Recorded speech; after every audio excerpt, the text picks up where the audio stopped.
How to make goat cheese stuffed mushrooms. Welcome my friends, it's Rain here. My easy appetizer recipe is a fantastic idea for the holidays and Christmas time. These baked mushrooms are quick to make with 3 types of cheese, red peppers, garlic, green onion, and cilantro. The flavors combine so well and taste delicious. These are the ingredients that you'll need. You'll need 3 slices of day-old bread, 1 clove of garlic, 1 green onion, half of a red pepper, although you can choose a yellow pepper or an orange pepper if you like. You'll need some goat cheese. I've got 5 ounces, that's about 150 grams. Some mozzarella, I've got 60 grams here, that's 2 ounces. I have a couple of spoonfuls of cilantro here. Mine is frozen, but if you can get fresh, all the better. You're also going to need some mushrooms. I have 24 large button mushrooms. And finally, you're going to need a tablespoon or 7 grams of Parmesan cheese. Okay, let's make some delicious stuffed mushrooms. Now the first thing I've done is I've preheated my oven to 350 Fahrenheit. That's 180 Celsius or gas mark 4. And I'm using my food processor today. If you have a food processor, that's great. If you don't, maybe you have one of those little choppers, you could use that. I have also made this by hand, although it doesn't turn out exactly the same. So what I'm doing is I'm just ripping up my bread and I'm going to put that into the food processor.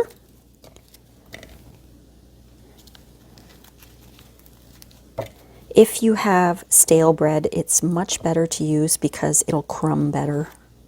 If it's really fresh bread, it might be a little too moist, you know what I mean?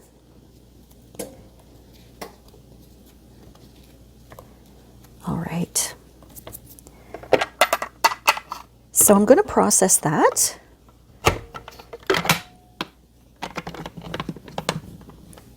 Having a little trouble here. There we go. And I'm going to pulse it.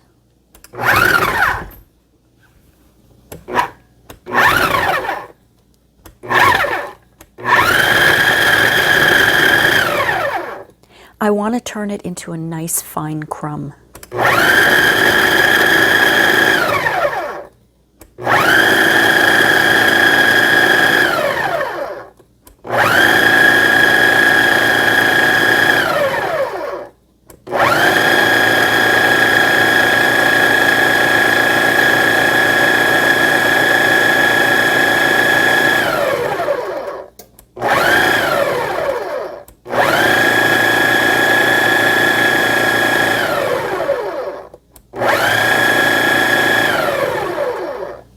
So I have my crumbs here, and I'm going to reserve about 1/3 of a cup, and I'm going to set that aside because we're going to use that to dip the mushrooms in later.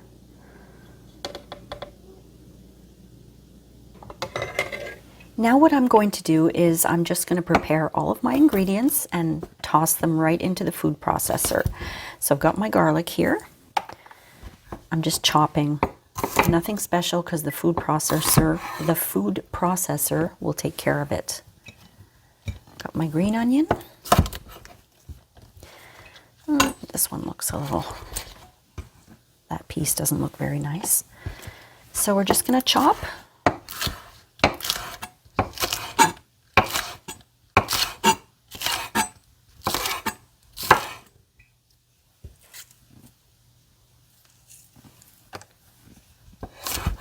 And that goes into the food processor.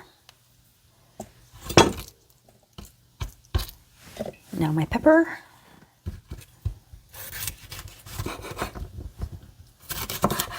My red pepper looks kind of orange today, doesn't it? End of the season peppers. I actually have some frozen, but I wanted to buy some fresh. I always buy a lot of peppers when they're on sale in the fall, and I freeze them so that I have them over the winter. Gotta keep the harvest. And everything else is going to go in there. My cilantro. Now mine looks a little dark, like I said, because it's frozen. I've got my mozzarella.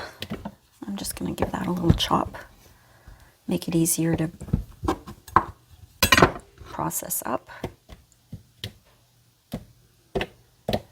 And I think I have everything in there except for the goat cheese. Ooh, I'm going to break that up a little bit, I think.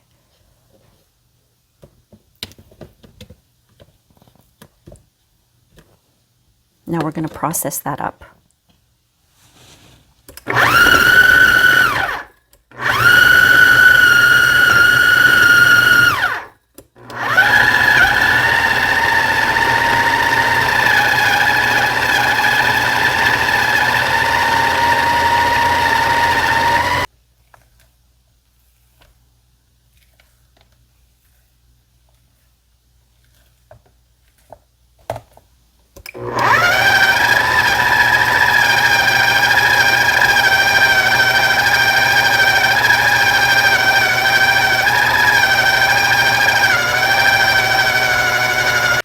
I'm just preparing my mushrooms now.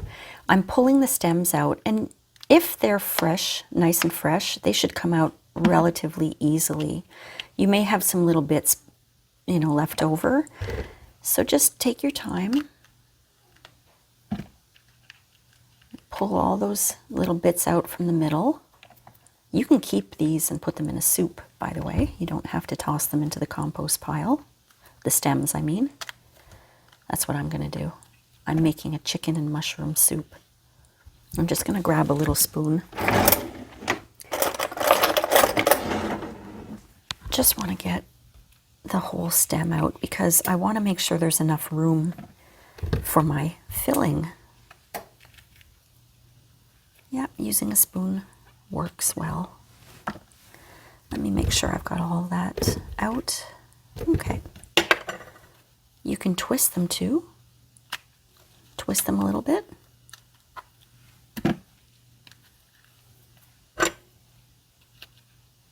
So I'm just going to go ahead and pull all of the stems out of my mushrooms.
Okay, so I'm going to give that a rinse. Make sure you really clean these well because dirt can get caught under the where the stem was. So I'm going to give those a good rinse and then stuff my mushrooms.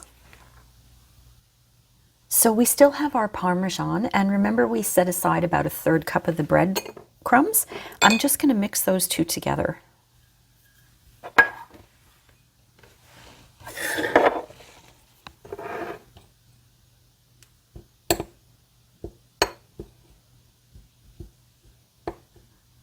Okay, so that's all mixed together.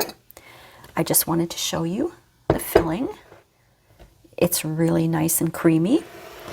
So we're going to start filling our mushrooms.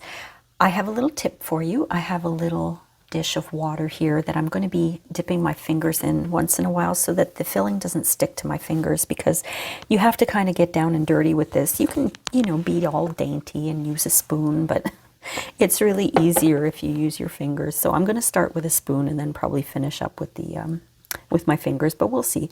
And I have 2 parchment lined pans here, okay? So I'm just going to stuff the mushrooms.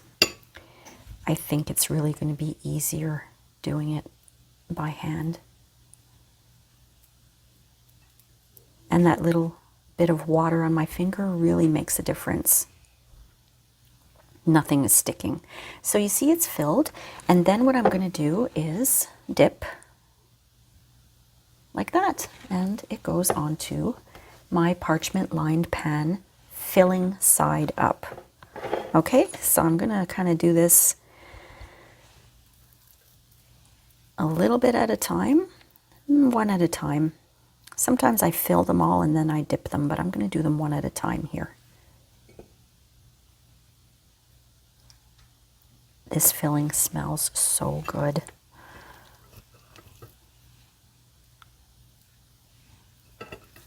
Okay, now I'm using the spoon. Do whatever makes you feel comfortable. Now, depending on the size of your mushroom, this should make up to 24. Depending on the size, like I said, if you've got smaller mushrooms, you might get more out of it. And then dip. So I'm just going to fill all the rest of my mushrooms here. Let's see how many we get.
Well, look at that. I magically had just enough to do all 24 mushrooms. I love when that happens. So I'm just gonna dip the rest. This is a real sticky method of doing it, but it's gonna be really great at the end. Okay. Now these are going to go into the oven for 15 to 20 minutes until the mushrooms are tender and the tops are browned. After the 15 or 20 minutes, if the tops haven't browned to your liking, you can always put them under the broiler on high for a little bit just to brown them more on the top.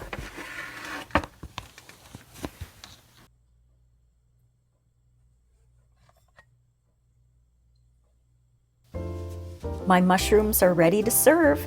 These holiday appetizers won't sit on the plate too long, trust me. The garlicky, cheesy, peppery taste will have your guests asking for more. These pair very well with a smooth white wine. I can't wait to eat some. I hope you enjoyed this video today, my friends, and if you did, please like and subscribe and share with anyone you think might enjoy it. Don't forget to leave me a comment. I love your comments and I reply to all of them. Thanks again for watching, and I'll see you next time on Rain's Kitchen and Garden. Bye.